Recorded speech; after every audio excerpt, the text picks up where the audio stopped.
Emily Hart was the golden girl everyone admired, and Jason Miller was the star athlete everyone envied. But when Ryan Torres entered their lives, the perfect high school fairytale twisted into a deadly love triangle that police would later call a crime orchestrated by a mastermind in a cheerleader-esque uniform.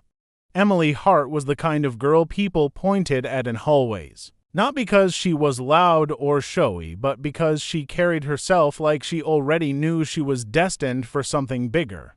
At Ridgeview High, she seemed untouchable.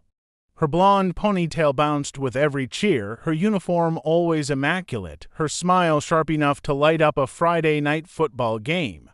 Teachers praised her discipline, younger students idolized her, and parents in the stands said they wished their own kids could be more like her. She was captain of the cheerleading squad, class president, and recently crowned homecoming queen. In the glossy pages of the yearbook, she looked like the picture of all-American perfection. But what people saw on the surface was only part of Emily's story. Those who knew her closely often said there was something unsettling about the way she carried herself. It wasn't just confidence, it was control. Emily had a way of making others bend without even realizing it, a talent for spotting weaknesses and using them. Friends adored her until they realized she could turn cold in an instant, cutting them off without explanation. She always got what she wanted, and if someone stood in her way, she found a way around them. Growing up, Emily's world revolved around competition. Her mother had once been a cheerleader herself, and she pushed Emily into gymnastics, dance, and beauty pageants at a young age. By middle school, Emily had learned that praise was a currency, and the more she collected, the more powerful she felt. Winning trophies wasn't enough, she needed people to notice, to envy, to admire. Every achievement had to be seen and celebrated, or else it wasn't worth it. That hunger followed her into high school, where popularity was measured in Instagram likes and who sat where at the cafeteria table. Emily wasn't satisfied until she was at the very top. For most students, being popular meant having friends. For Emily, popularity meant control. She didn't just want to be liked, she wanted to be needed. She thrived on secrets whispered in locker rooms, on being the first person someone called when their heart was broken, on having influence over who dated who got invited to parties, and who was left out. She understood better than anyone else that high school wasn't just about grades and sports, it was a game of power. And Emily was determined to win. Her relationship with Jason Miller only reinforced that image. He was Ridgeview's star football player, tall, handsome, and effortlessly charming. Together, they looked like the kind of couple meant for prom king and queen. The kind of couple adults smiled at and said, they'll go far. To classmates, they seemed inseparable, the golden girl and the golden boy, destined to rule senior year. What no one realized was that Emily didn't see Jason as just a boyfriend, she saw him as part of her brand. Being with Jason wasn't just about romance. It was about cementing her place at the top of the social pyramid. Yet, beneath that polished exterior, Emily carried a restless energy.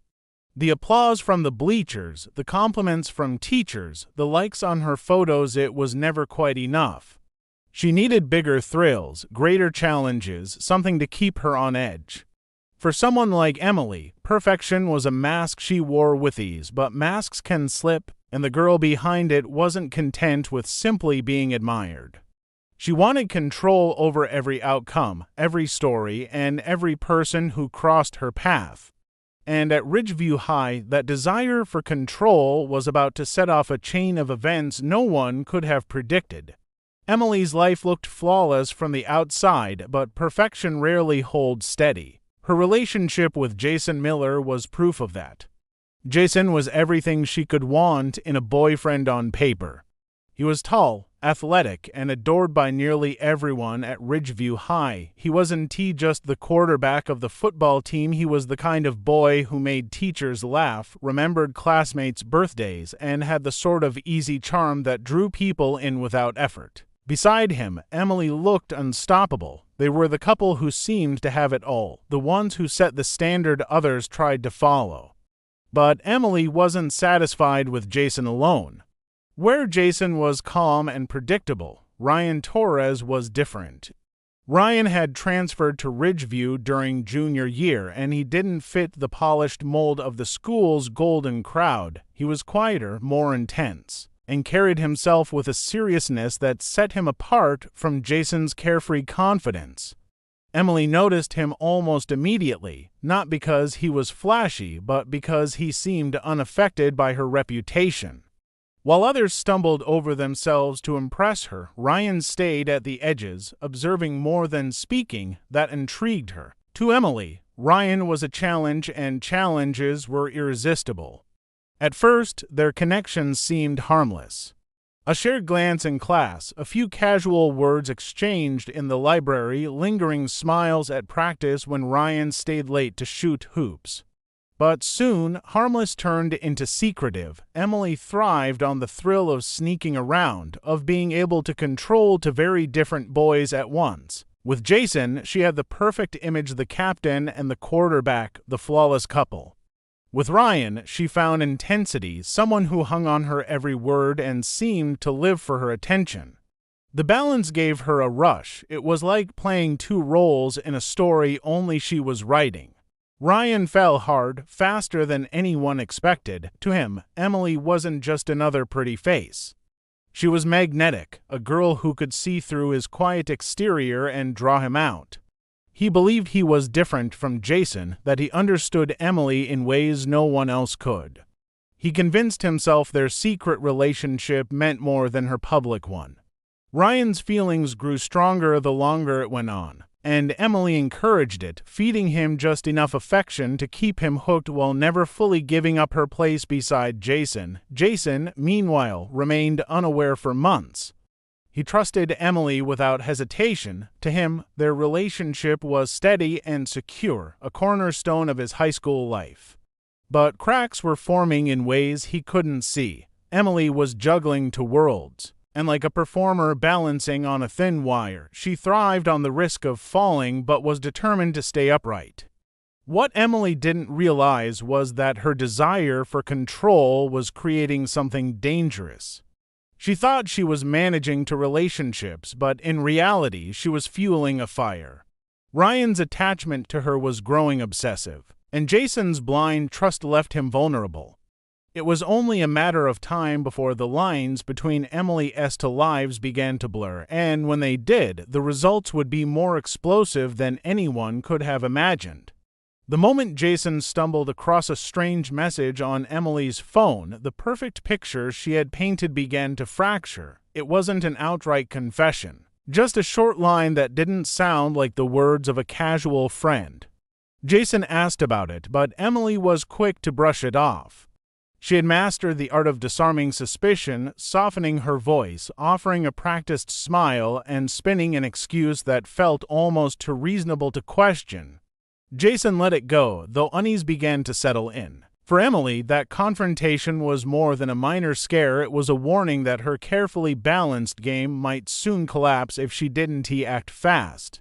Emily's response wasn't to stop. Instead, she doubled down. The cracks in her double life pushed her to think differently, more strategically. She had always thrived in competition, and now she treated her relationships like a contest of control. If Jason was starting to doubt her, she needed to twist his doubts into something she could manipulate. At the same time, she leaned harder into her influence over Ryan, feeding him stories that painted Jason in a darker light. She hinted that Jason could be controlling, that he sometimes lost his temper, that she felt trapped in a relationship she couldn't escape. None of it had to be true. It just had to be believable enough for Ryan, who was already deeply invested in her. What Ryan didn't know was that Emily was playing the same game with Jason. She told him that Ryan had become obsessive, that he was crossing boundaries, that he followed her when she didn't want him around. Jason, protective by nature, began to see Ryan as a threat. The beauty of Emily's plan was that she never had to say too much. A half-finished sentence, a carefully timed sigh, or a dramatic glance was enough to set the pieces in motion. She understood that people often believed what they wanted to believe, and she gave each boy just enough reason to turn against the other. As the weeks went by, tension thickened around the three of them. Friends noticed Jason becoming more irritable, quick to snap when Ryan's name came up. Ryan, meanwhile, seemed restless, appearing at places Emily and Jason were known to be, as though testing whether she was telling him the truth. Emily stood in the middle, playing both roles flawlessly, the victim to one, the loyal girlfriend to the other. She never raised her voice, never admitted to wrongdoing, always appearing calm while the storm brewed around her. For investigators who would later piece together the timeline, this was the stage where Emily shifted from being a girl hiding a secret to someone actively shaping a dangerous outcome. She wasn't just juggling to boys anymore. She was directing them, placing them on a collision course that seemed almost inevitable. Every lie, every half-truth, every carefully placed seed of doubt brought Jason and Ryan closer to an eruption neither of them could see coming. Emily was no longer simply living a double life, she was orchestrating one. And the control she thought made her untouchable was setting the stage for a night that would change everything forever. It was a crisp October night when everything finally unraveled. The air had turned cool, carrying with it the smell of fallen leaves, and the streets of Ridgeview were quiet except for the occasional car rolling past. That night, Jason and Ryan both received messages that would draw them to the same place, an abandoned park. On the edge of town where streetlights barely worked and shadows seemed to stretch forever. Neither boy knew the other was coming, both believed Emily needed them. Both believed they were stepping in to protect her. Jason drove out first, his old pickup rattling down the gravel road leading to the park. He wasn't sure what to expect, only that Emily had sounded distressed in her last message. He had spent days wrestling with unease, wondering if Ryan really was obsessed with her, if there was more to the rumors swirling around than Emily would admit. The uncertainty gnawed at him, but his loyalty was stronger than his doubt. He told himself he was going to settle things once and for all, to stand by her no matter the cost. Ryan arrived minutes later, his heart racing as he walked into the dim clearing. He was convinced Jason had been mistreating Emily, that she had turned to him because she felt trapped. The thought of her scared and helpless burned in his chest, and he carried with him the determination to protect her even if it meant confrontation. When Jason and Ryan finally came face to face, the tension that had been building for months ignited like dry timber. Their voices rose in the quiet night, accusations thrown back and forth, anger boiling over. Each one was convinced the other was the problem, that Emily's safety depended on them standing their ground. What they couldn't see was that Emily had orchestrated every moment leading up to this. She hadn't stumbled into a dangerous situation. She had carefully created one. The shouting grew louder, echoing across the empty park. A neighbor who lived a few streets away later reported hearing harsh voices, then a sharp crack that cut through the night air like thunder. When police arrived, the scene told a grim story. Jason lay on the ground, a single bullet wound in his chest, his eyes fixed on the dark sky above. Just feet away, Ryan was found clutching the gun, his hands shaking uncontrollably, his face pale with shock. He kept saying he hadn't meant for it to happen, that Emily had begged him to come, that he was only trying to help. Two officers on the scene, it appeared to be a tragic crime of passion, the kind of violent end that can come from jealousy and young love. But as they looked closer, something didn't sit right.